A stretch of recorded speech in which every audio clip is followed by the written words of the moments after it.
আসসালামু আলাইকুম। Hello guys, back to my channel Sujan Kar থেকে চলে আসলাম নতুন আরেকটি ভিডিও নিয়ে। এই যে এটা হচ্ছে একটি কেয়ার 40 নোয়া, বহুত ওল্ড শেপ গাড়ি। তারপর আমি ওল্ড শেপ মানুষের জন্য আমি আছি, যারা হয়তো অনেকেই বুঝতে পারে না। এবিএসের বাতি, এই বাতিটা অফ হয়ে গেল, কীভাবে বাতিটা সরাইবেন সেই জিনিসটা আমি আপনাদেরকে দেখাচ্ছি। যদি 4 চাকার এবিএস ঠিক লাইন যদি ঠিক থাকে, তাহলে আপনার এখানে ডায়াগনোস করার সিস্টেম আছে।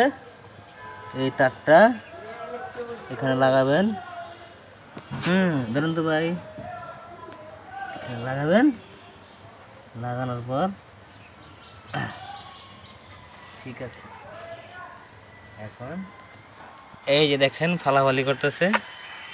এখন নর্মালি কোনো কোড নাই, যদি কোড থাকতো হয়তো বা 2-1 পার চইলা আবার জ্বলতো, মানে 31, 32, 33, 34 4 চাকার কোড।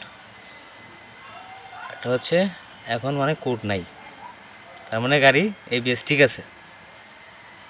যদি ভিডিওটা ভালো লাগে আমার চ্যানেলের পাশে থাকবেন, বেল আগে ক্লিক করবেন, চ্যানেলটা সাবস্ক্রাইব করবেন। আসসালামু আলাইকুম। আমার সাথে যোগাযোগ করবেন।